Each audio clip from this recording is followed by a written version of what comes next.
Hey, what's up, everybody? How you doing? It's your man Jay Kev here with my co-host, my friend, partner, Leif Taylor. Just having a conversation. It's an open conversation to whatever is on you all's hearts, whatever is on you all's minds. But we're going to start off talking about creativity. We're going to start off talking about ways to stay creative and just stay producing and just making and designing and just ways of staying imaginative in today's world, uh, especially with all that's going on around us. It's very easy to get caught up in a lot of shenanigans and foolery and a lot of things that's taking place, And in doing that, you could find yourself getting drawn into so many things that we forget to do what we were put here to do, and that's to what? Be creative. We are humans, and as humans, it's in our nature. It's part of our design to be making things, to be just producing, to be just doing something. We are made to produce. That's why we have an imagination. Why we have hands. That's why we have emotions that drive us. So we're made to produce, and we're made to be creative. And as an adult, Leif, I can definitely say it's become more of an active. It's become something that I have to be proactive about Gotcha. versus when I was younger. Just be creative. It was natural. It was what you did.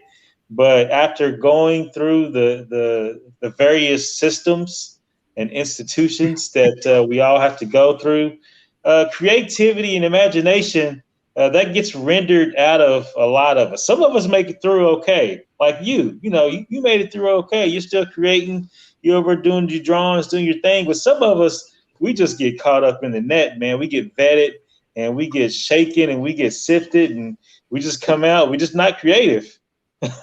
So if you're like me, which is what I just described, it's definitely a high priority to place being creative at the top of our list. And one of the things, Lake, that's kind of gotten me thinking about this is I happened upon an article on the World Economic Forum website titled "Creativity Will Be Key to Competing Against AI in the Future Workforce. Here's How." Okay. So the World Economic Forum, I get a lot of updates and stuff from them. Specifically, it's one of the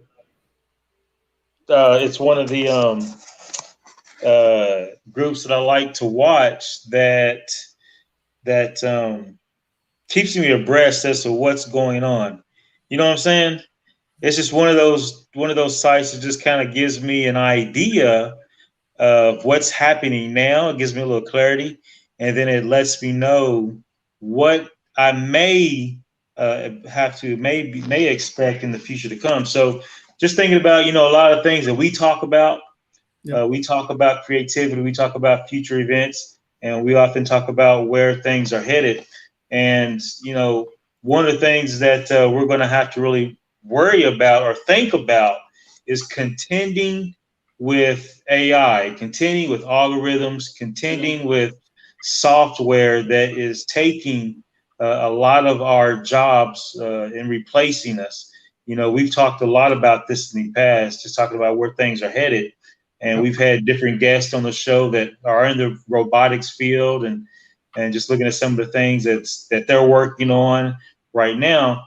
Humans, we're going to have to compete more and more with AI and robotics. And one of the things that the article pointed out was how no matter how good AI gets, it cannot be as creative as a human. Creativity as is a uniquely human trait that no algorithm can replace. That's what the article talked about, and that's what Kai-Fu Lee said, and it comes from one of his books. If you look up Kai-Fu Lee, he was over Google, I think, in China, if I'm not Okay. mistaken. But he recently came out like a few years ago and wrote a book just talking about AI and talking about where we're at and talking about AI on a global scale and how looking at what China was coming out of the East and then what's coming out of the West, how this is mimicking a human brain on a global scale. Does that make sense? Yeah. I got you. You got it? Yeah. That what China is working on in the East and what we're working on in the West, it's mimicking or it's mirroring the human brain from a global perspective. And I think we touched on this a little bit in the past, talking about how, unbeknownst to a lot of us, we're building on a global scale a human brain, I guess you could say. Does that make sense? Yeah, because all the data is being slowly connected. Yes, yes, thank you. And we, as human beings, are acting as synapses in the global brain. So, and just a sidebar, one of the things that really kind of like when I started thinking about this and looking at this when I worked when I worked at Amazon inside, one of the things that I noticed was they never called the company Amazon. They always call it the network. You know, Yep. just alluding to the fact that they're building a network versus just that's engulfing everything like the Amazonian River. You know, it's supposed to engulf everything. Anyway, just talking about creativity and how important it is, and it's just one of those things that is becoming more of a necessity in the future. You want to touch on that? Yeah, just as it relates, going back to the AI and how, I guess, let me turn on my gain real quick. How the AI can't be as creative as humans. Uh, that's not to say that AI can't replace you as an individual if you don't captivate on your own creativity. And so that's something to really think about. When Kevin mentioned the topic to me, I had told him that yesterday I had watched an interview with Seth Godin, and he recently came out with a book about the. Let me figure it out. It was about creativity, but it was creativity as a skill, and Yeah. so he was really talking about it. Hold on 1 second. I'm gonna look it up. We do live fact checking here. Uh, and so he was in essence just talking about it as it's a skill that you can work on, that you can develop, and that you can have a practical outcome for. In other words, uh, you can draw creativity on demand in a sense, and just like any other skill that you have, if you have to say that you have to calculate your bills for the month, then you just go about a process and start adding things up. And creativity can work the same way if you exercise it. So it's definitely important. I consider myself a creative. I've been a creative for the past however many years, and that's something that really just boils down to you don't have one set job. It's you come up with solutions as needed. And so that's the way I look at it. I look at it as a problem solving technique. When we think about creativity, we often think about arts and things like that. But for the most part, creativity is a tool that's utilized to solve problems that exist. And so that's the way I look at it. For example, real quick, Evan, like when my kids play, their creativity is based on the premise that they don't have the actual things there. So the problem is these things don't exist here, but I can make them exist in my mind, and we can come up with a solution to make this work in terms of play. Yeah, yeah. That's one of the ways that you can cultivate creativity in your life is by playing more. Yep. I forgot where I seen that as a tip or a tactic when it comes to cultivating creativity in your life and the use of your imagination is just learning how to let loose and just play, which is easier said than done for me. I guess I'll put Hey, myself what's out up, there. Nina? Yeah, just being able to let loose and just let go of some things. Hey, Nina. Um, yeah, you talked about creativity, the use of the imagination or original ideas, especially in production it's often associated with art, the arts. But like you said, really it's just the use of, it's just the ability to not let yourself be constrained and have bounds placed on you when it comes to looking for solutions. You brought up Seth Godin, and we used to talk about him a lot, and his work is very prominent and it's very poignant for times like these. And that he talks about the importance of education, and that, he said education is good for two things: to teach leadership and to cultivate the skill of solving problems. He said that's really pretty much sums up the basics of education. And just talked about and he just talks about how we all are creatives. If you're a human being, then you're constantly producing something and you're constantly making something, whether you realize it or not. For those that don't realize it, other people capitalize on our creativity. So a lot of times we spend our time giving up our creativity without really realizing the full potential and value of the things that we produce. But our employers realize it, though. That's why they call us that's why there's HR, human resources. Every human is a resource that can be tapped for so much. I'm thinking about that graphic you put up on your Facebook timeline showing the numbers of the billionaires. The world's top 10 richest. Yeah, the world's top 10 richest. They learned the skill of managing human resources and capitalizing on our creativity to get into positions that they're in. A lot of them, I'm not gonna say all, but many of them. And that's something that we all can do in our personal lives, is learn how to capitalize on our God-given abilities and talents and gifts that we can use creatively when it comes to living a life that we often talk about more in line or more with integrity to the design of how we would like it to look. And you may not be living exactly the way you want to live, but at least you can think about it. At least you can put yourself on that road, that journey, and however long it takes you to do it, so be it. If you don't do it, at least you're on the road to it. Versus just wandering around, not having no kind of clue. But yeah, that's really what I just want to come on and talk about: ways to cultivate creativity, especially given the times that we're living in. It's becoming of even greater importance to do that.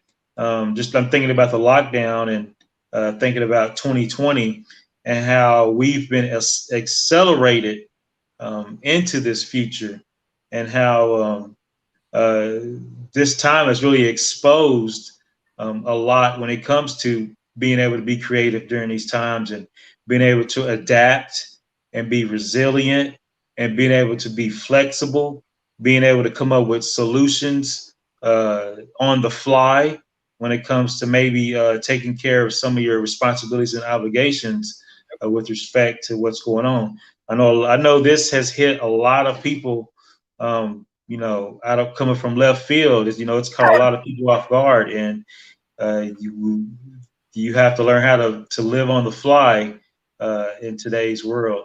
Right now, as I'm thinking about the movie Time with Justin Timberlake, and how he was used to living on the fly. He was used to being creative, and that's one of the things that hard circumstances will do to a person.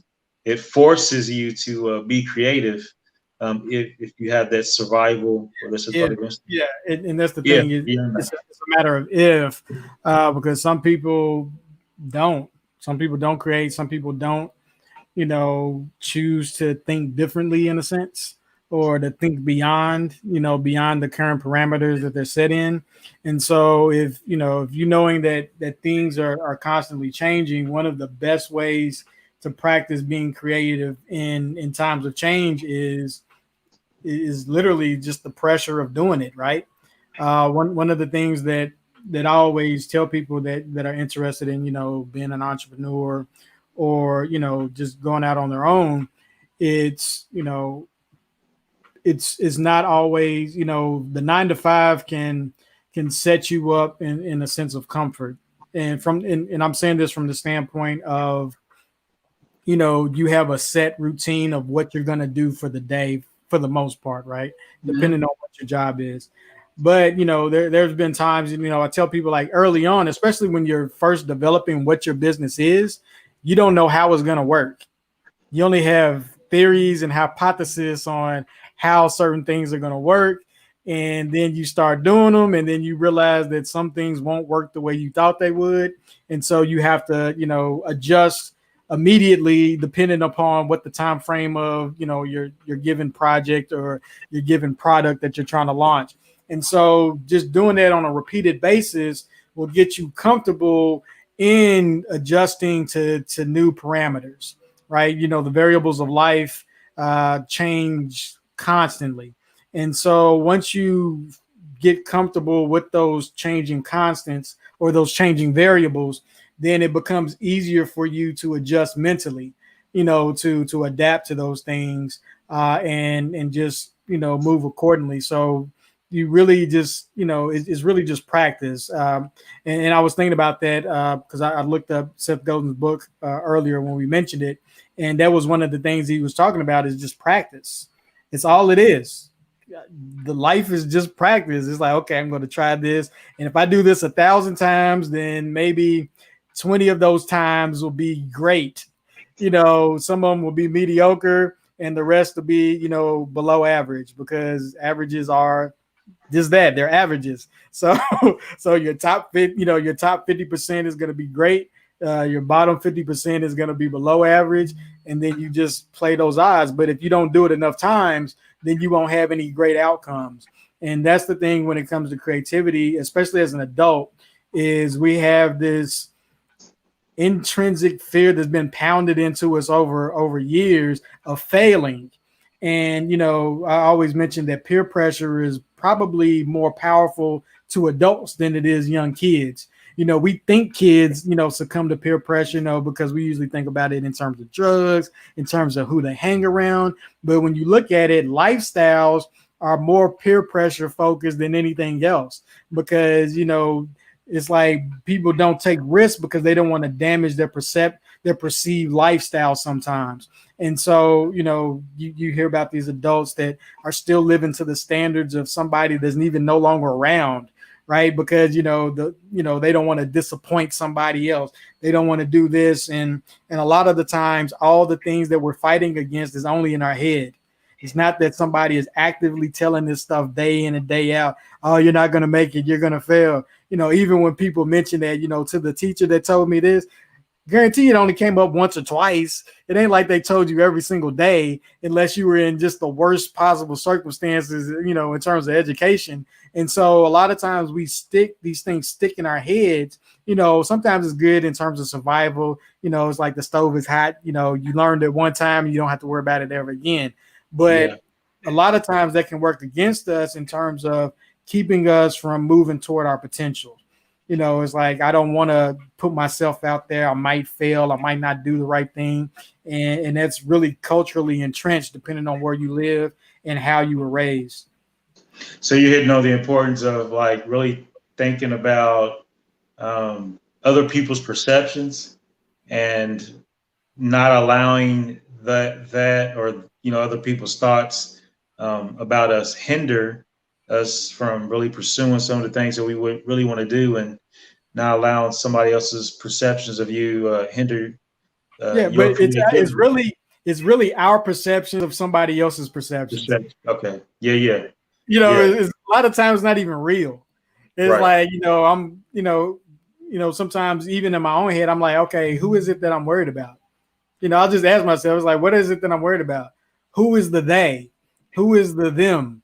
You know, it's all of that kind of jargon, and make sure that, you know, when cultivating your creativity, you know, when you start worrying about failure and not accomplishing, you know, certain goals, you know, think about the true reasons why you're worried about that. You know, on the one hand, I can understand, you know, if it has to do financially, you don't want to, you know, put your family in jeopardy, so forth, you know, so on and so forth. But a lot of the stuff has nothing to do with that. It's really just, if I don't, if I don't do it, then what do people think? It's like, who are these people? Who are the actual people that are going to be thinking anything about you? Sometimes we over amplify our own importance in the minds of other people, in the sense that, unless you're famous, people aren't thinking about you the way you think they are.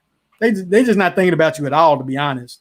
And so again, we hold ourselves back as opposed to everybody else holding us back. And it's only in between, like my dude said in Impact Theory years ago, it's all brain chemistry. We're battling against our own brain chemistry, and it's really not anybody else, to be honest. Just pretty strong words. Just talking about the importance of it is, man. Because that could be a big hindrance when it comes on your. That could be a big have a nullifying effect on you being creative if you're spending a lot of time, a lot of percentage of your brain power focused or thinking about your perceptions of somebody else's perceptions of you. Exactly.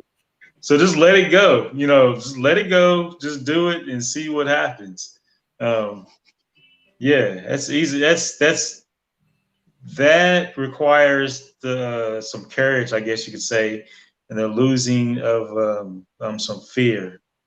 Yeah, and courage and just clarity. Honestly, it's just just really thinking about why you're thinking that way. And one of the things that I think, as I was talking, it made me wonder if school has an impact on that, right? As an adult, as an adult, you don't go to school. But as a child, you think of all the perceptions other kids think about you, walking down the hall, getting on the bus, going in the classroom, all of these little micro interactions that you have as a child. And I think it impacts us greatly as adults. Maybe it's, sometimes it's translated in a workplace because it's set up like a school in many instances. And you're always worried about the feedback of others and whether they approve or disapprove of you and that kind of stuff. Nina said, right. No one's thinking about what I do. Meanwhile, I'm distracted by trying to please others or live up to someone's expectation, which is all made up in my head. Yeah. And that's the thing. And so once you realize that, it's like, okay, just keep it moving. Just start moving. And even it just made me think of a song I listen to every now and then is by Andy Mineo. And he has a song called That's None of My Business. And basically the song is, it's none of my business what you say about me or what you think about me. Who cares? Who cares what you think about what I do? Who cares, if that person actually exists? What does it matter? Like, really, what does it matter? As an adult, and I always say that just to give it, some substance. As an adult, you don't have to be in any given place. You have freedom of autonomy to move, and unless you're physically shackled or locked up or something like that, you don't have to stay in any given environment. You just don't. And so when you realize that, it's like, okay, why does it matter? Why does it matter what somebody says? Why does it matter what somebody thinks? One of the things that freed me up years ago, like, when I was younger, is the prophet Jeremiah, when God said, speak what I say, or I'm going to confound you before everybody you talk to. So it's like either just do it, or if you're going to be so worried about what other people are going to think, then I'm going to make your calamity become real. So it's like, why give people the strength? And again, it's just perception. Most people don't care about you. And that's freeing, to be honest. Once you realize that you're not that important, in terms of the global, the world, even the people that we say are important really aren't that important on a daily basis. If you think about it, as much as people talk about Trump or even Biden, what do you care about what they think on a daily basis outside of what they put out publicly? Because that's only a fraction of their life. Their public persona is only literally a small sliver of anything that we know about anybody, right? And so when we start thinking about that, it's like, who cares? Like, really, who cares? It does not matter. And so and use that as a means of freedom to go and do the things that you dream of, right? Instead of sitting around, basically having a pity party with yourself, and it's only by yourself. You always, thinking it's like, man, I would do this. And it's like you just start shooting all your own ideas down, and it's like you don't even get out of your mouth most of the time. Right. And so that's the key in terms of cultivating creativity, is really just being free to like just get your ideas out there. Just, and accept the disapproval of others. And once you get past that, then the world opens up to you. And so for me, speaking personally, one of the things, I mention this a lot. One of the things I started doing with art, I was like, okay, I'm gonna start doing art again. I hadn't done art in like years. I was like, I'm just put it out there. I'm gonna put out everything I make, good, bad, ugly, indifferent, because most of it was garbage starting off. It really was. Just put it out there, and okay, that people not like it, not look at it, nothing. And it's like it just gives you confidence to put out more, right? It gives you confidence to create without the burden of thinking about what other people think about you. Because again, it's your thoughts on their thoughts on what you're doing. Yeah, and just being consistent and persistent at it helps. Like when you're talking about just staying consistent on top of it and putting it out, whether you thought it was good, bad, or whatever, Yep. that helped cultivating the skill. And when you get comfortable in the skill, then that opens you up to be able to be more creative inside of the skill that you've cultivated. Does that make sense? Yeah. Yeah, because you got to be like you said, you got to produce it for one, and Yeah. you get over the fear of actually making something. That's the whole artist block and all of that, because you're worried about whether something's going to be good or not, and you make nothing, contemplating on whether whatever you make is going to be good or not. And so you just start building these own constant loops in your own head that you sometimes never break. And so you procrastinate out of fear of again your perceived perceptions of others' perception of you, and it's just crazy. Yeah, one of the words that stuck out to me I know it's kind of a sidebar when you said autonomy. I've been thinking about that word a lot lately. Okay. Independence and freedom as the will or one's actions. The individual, the condition of being autonomous or self-governing, or the right of self-government. And sidebar. I just been thinking about Yeah, that go a ahead. lot. Autonomy and how important it is that we try to maintain as much autonomy as possible and try to defend that and hold that uh, properly in today's world. Just a sidebar. And along with autonomy, then you have the freedom to be creative and express yourself as you see fit, as long as you're not hurting nobody or anything like of that Yeah, nature. Yeah. yeah. So for me, when I think about autonomy and creativity, so for me, autonomy forces me to be creative. And what I mean by that is, it's like, okay, if I'm going to do something not according to certain standards, then what is going to be the new standard by which I operate or which I, mobilize or do? And so for me, in order to stay autonomous, in order to stay free, I have to have a certain kind of work regimen or, some form of consistency in my own life to help to make sure I maintain that, because freedom comes at a cost, right? Yeah. Autonomy comes at a cost. And Yes. so that, when I think about it, it's like, okay, then I have to, implement some form of discipline in order to make sure that I can maintain that autonomy.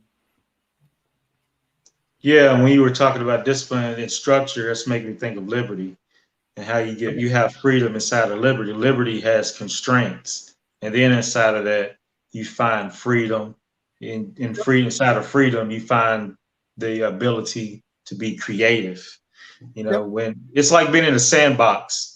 There's a structure to the sandbox, and inside of that sandbox, you know the rules, everything, so that frees you up to be creative. Yeah, for sure. And you saying that made me think of another, just to bring up Seth Godin again. He talked about, I forgot which book it was. It was one of his books I was reading.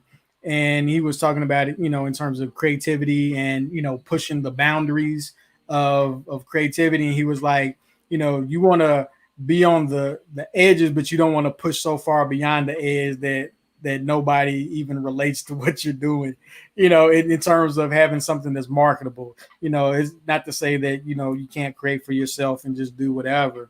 But he was saying if you want to make something that's marketable, you can create something new, but it has to have some conformity to it for other people to relate to it. So what do you think about that? Yeah, that sounds good. Yeah.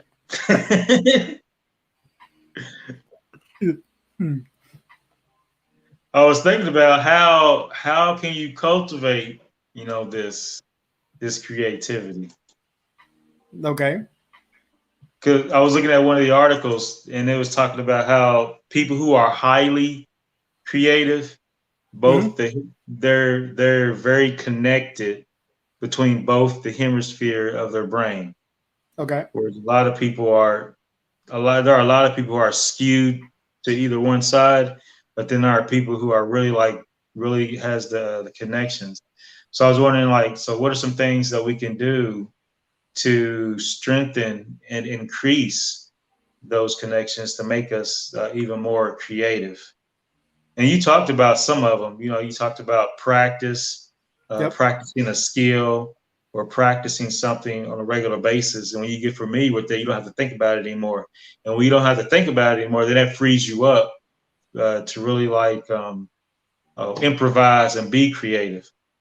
Like I'm thinking about when I used to practice musical scales. Once you get the scales down, you get your fingers familiar, then that frees you up to know how to think about it, or it just becomes instinctual.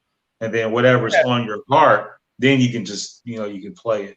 Yeah, it's sort of like I believe it was one guy that I was watching. I think his name was, I'm trying to think of who it was. It was either Walter Toop or maybe Aaron Blaze, but he was just talking about you practice to the point where you can draw whatever you want. I think it was a guy named Peter Hahn, and he was like, I just practice, consistently to where I can draw whatever it is that I want, and from there, then I can focus on what new things I can add to it, right? And also one of the things that I just wanted to say in terms of creativity, that doesn't necessarily mean you have to make something that's totally innovative and new and all of that. It could be, in something as simple as, like a small improvement, like a Kaizen, because Toyota, they would pay their employees to develop Kaizens, which is is literally just a small improvement. It's small incremental improvements that help the workflow, that help your day, that just, again, for me, when I think about creativity, I think about it in terms of problem solving. So it's like, instead of thinking of a new way to drink water, is more or less, oh, well, maybe if I just open up this handle a little bit more to where now anybody can grip it, whether they're little kids or somebody elderly, they can just grip it better, right? That's something that's simple, but is creative. So don't think it has to be something so out of the ordinary, you're so out of the box that you gotta sit there and concentrate for days on end just to come up with the one solution. No, it's really about, just like Kevin was talking about, in terms of how do you develop creativity. You literally just practice. You practice. One, it's either a certain skill. So if I want to be a better pianist, like Kevin was talking about, then I practice scales. To now, to where if I hear music, I recognize it on the scale and I can hit it immediately without even really having to think about it, because I've practiced it so much. And so now I can hear a scale and then I can, start ad-libbing with it, right? I can start creating new things on top of that scale because I understand the rules. So it's really just cultivating a mastery. That's what he's talking about. You cultivate a mastery for it, and then your creativity can grow. Because, we talked about this last week in terms of reading and practicing. Those are the key elements to develop any new skill and any new thing. And then, can you talk about that? Yeah, because we talked about it in terms of Elon Musk, and Yeah, yeah. there was a question that was asked Elon Musk, how can you master anything? And he just said, He reading. said, read and practice. Yeah. Just keep reading. Yeah, and I added the practice part because for me, that's what I think about. You know, if you want to hit a baseball, you can only read so many books, but you got to practice swinging at the ball every day. That's what he said in the article that I sent. He said he read and then he went out. He said 70% reading and another, 30% going out and actually practicing and going back and readjusting or whatever. He said he borrowed to build a rocket or to build, what he's got like SpaceX or whatever to do that. He just read and then practiced.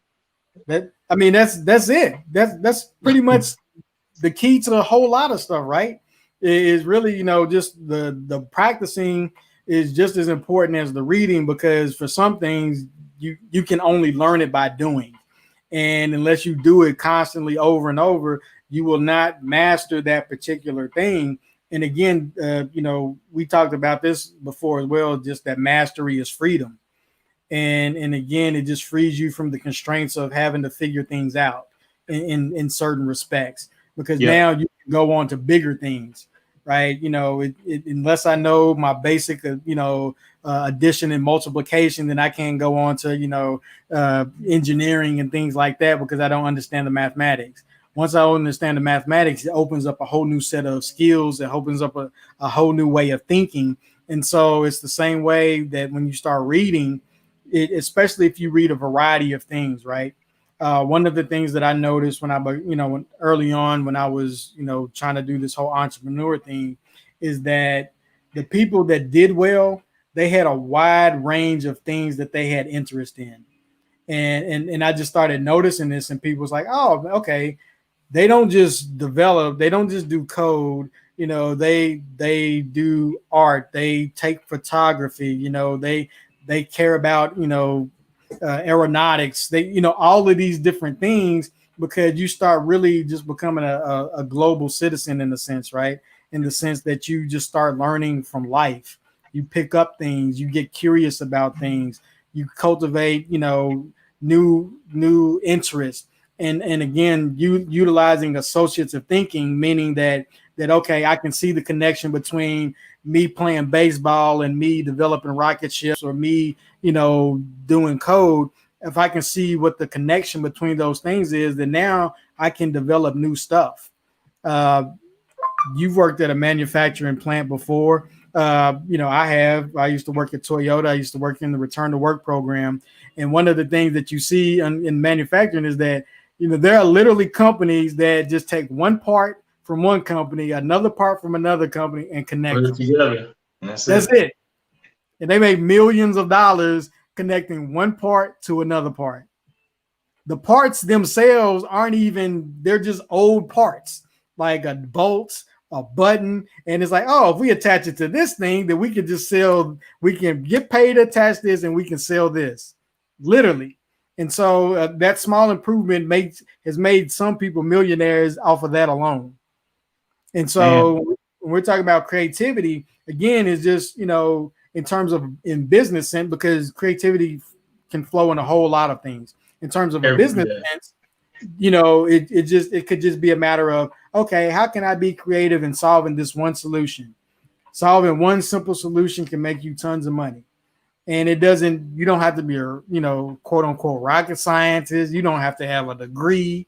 You just have to see a problem a way that nobody else has seen it, or just solve it in a practical manner. It's really just that, because some people don't even care enough to solve a problem because they haven't thought about how big it actually is.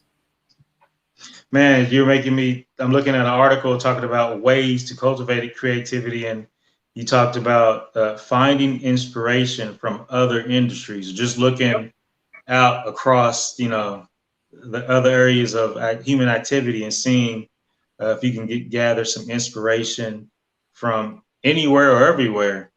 And then one of the things that, going back to the Elon Musk article, was he said after he read and did, he realized that he needed help. So he just realized that getting creativity through collaboration was one of the things that was important to him when it came to him starting SpaceX and Tesla, and that you got to realize that you just one man, you can't do it all.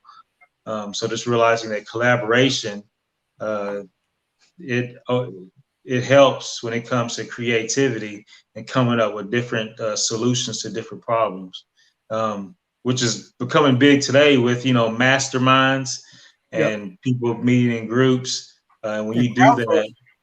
huh? I said even crowdsourcing ideas, right? Crowdsourcing, yeah, yeah. So creativity is becoming prominent if you know where to look and you know what you're looking for. You talked about doing something that you love. It's easy to get ideas when you're doing something that you really love to do, when you're in your passion. It's easy for ideas to flow that way. Um, we talk about this a lot: unplugging or just Yep. doing nothing. That's easier said than done these days with all the distractions that we have about us. But when it comes to um, like cultivating creativity, it's important that you take those down times and you unplug. You just pull the plug and you just go quiet for a minute. Taking walks in nature. So I want to go back to the unplugging and the doing nothing. In terms of solutions, doing nothing is actually doing something. And what people take for granted is it's like, for example, if you come up against a hard solution, sometimes one of the best things to do is just stop working, like literally, because the time that you do other stuff, it's is you're really mulling over it in the back of your head, Yeah, and then you develop those solutions. Because I know for myself, and even in the past, some of the things that we've tried to solve is sometimes you'll even dream about it, right? It'll come up in your dream, and you'll develop new solutions in your dream. You can develop new solutions, just by relaxing, and then something will trigger an idea that is like, okay, why didn't I think of that, right? Because sometimes you get so involved, you get so stuck on something that you basically become detrimental to yourself, because you start having all of these things that are piling against you because of the pressure of it. But if you just let it go and walk away sometimes, get a fresh new perspective, get a fresh, you know, just let it breathe. Just let the idea ruminate in the back of your mind. Sometimes those solutions will come up, and it's not that you did nothing. It feels like you're doing nothing, but you're actually helping your brain recuperate. You're actually giving yourself time to just take on new ideas. You're giving yourself time to alleviate the stress, because sometimes the stress and the pressure that you have in your own mind can build up against you and work. Can build up and work against you. So doing nothing, unplugging, getting rid of all the things, the flashy lights and all of that stuff on our screens can actually help you think and get clarity on finding the solution that you probably already have. yeah. There's a book talking about that. There's a couple of books talking about that. I think one is Thinking Fast and Slow by Daniel Kahneman, if I'm not mistaken. Okay. But there's another one by a woman, by a female author, and she talks about it too, but like you just said, where you purposely or you spend time like really cramming in and thinking about some ideas or an idea, and then you just go off, like you said, and do something else and don't think about it anymore. And then that gives your subconscious Yep. some time to work out all the kinks, and then it brings it back up to conscious level to where you can to where you are aware of it, Yep. the solution. Like you said, thinking about something before you go to sleep is a good way of putting that to practice. And then writing down your dreams whenever you wake Yeah, up. I do that all the time. If I have something that I'm trying to figure out, I'll literally sleep on it. Just think about it before I go to bed. Have some stupid, crazy dream around it, and it'll be something that's dumb, but it actually leads me to a solution. So Hmm. So nature was the Right. next one.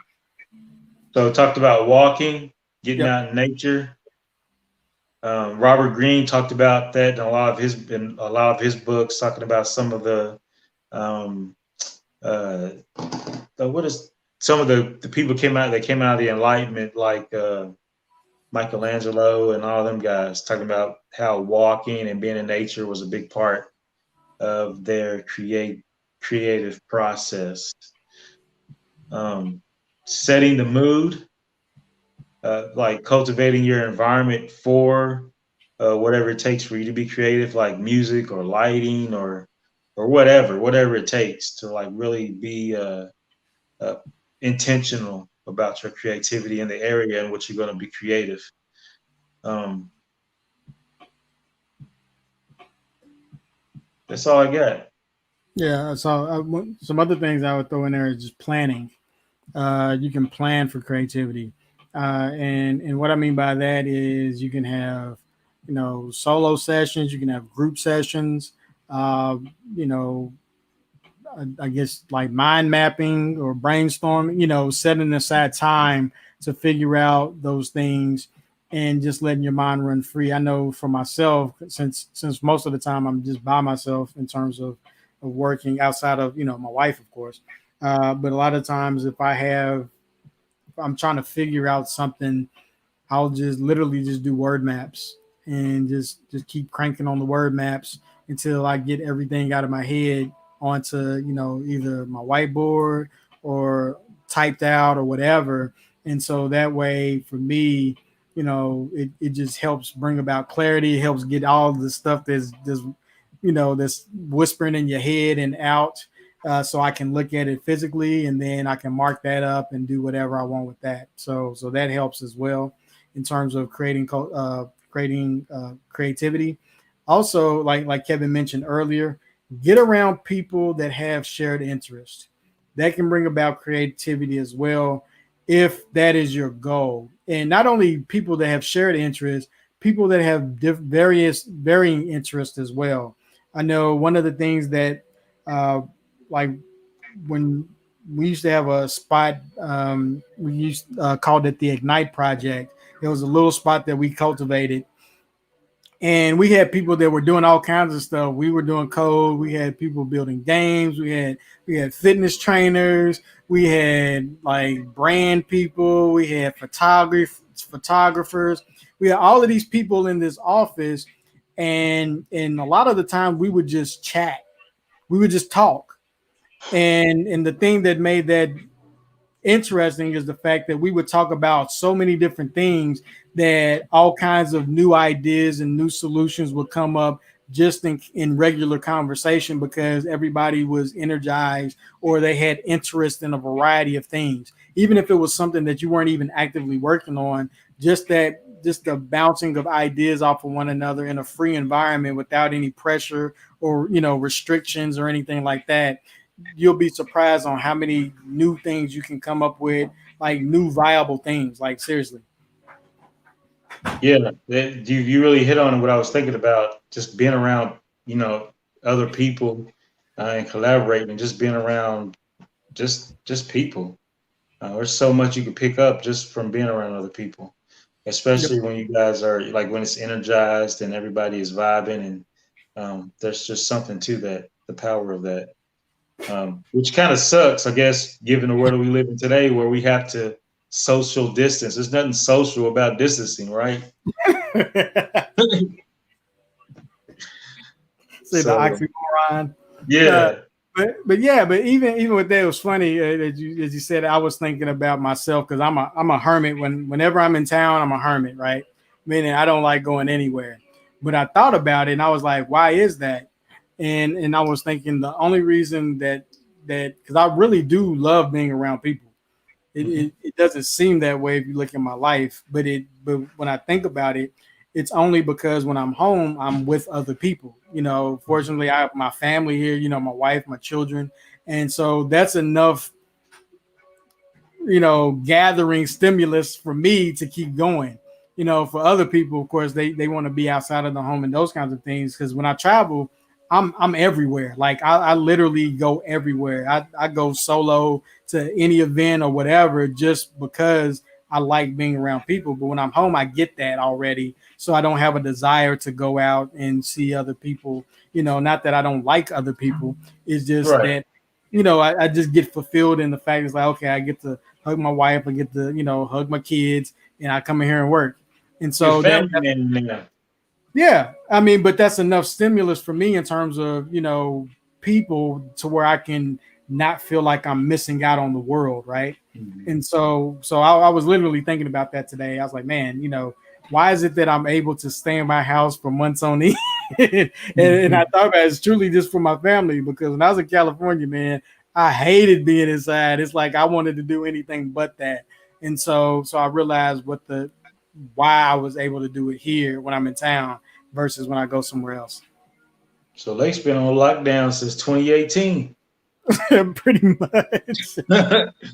He's like, what? Y'all on lockdown? I've been on Yeah, lockdown for the last couple of years. What y'all talking about? outside of working with the kids, man, I literally it was like once a week I'd get out on my own. So You yeah, gonna have to so put together a course, how to thrive in lockdown, hey, level up in lockdown. yeah, it might be the most boring course ever because it just be a live stream of me sitting in my office not saying that. The lockdown life. Live, laugh, lockdown. Yeah, so but yeah, man. But even tying it back into creativity, just again, just taking advantage of what's around you. And again, when I think about creativity, I think about it from a problem, from a solution based standpoint. Uh, if you have issues with something, or if you have, you know, a problem with something, you know, you mentioned lockdown, then why not focus on solving that problem? If you solve it for yourself, chances are there's right, especially now, there's billions of other people going through the same thing. So literally, Yep. wrap it up, bro. I was pretty, yeah, we better wrap it up. Yeah, All right. Kevin Appreciate struck. guys. Well, I was about to go off on a tangent, but No, Touche go guys, ahead. nah, man. We definitely appreciate all y'all joining in and participating with us. We don't take your time and attention for granted. Hopefully, you got some kind of in return on your investment. We definitely appreciate you. Hit like, share, leave a comment. Let us know if you're out there. And we're definitely grateful for you. And just find a way to cultivate creativity in your life in one way, shape, form, or another. And that you are human. If you're watching this, I speculate, I assume, and as a human, you are designed to create. All right. Peace out. All right, everybody. We appreciate you.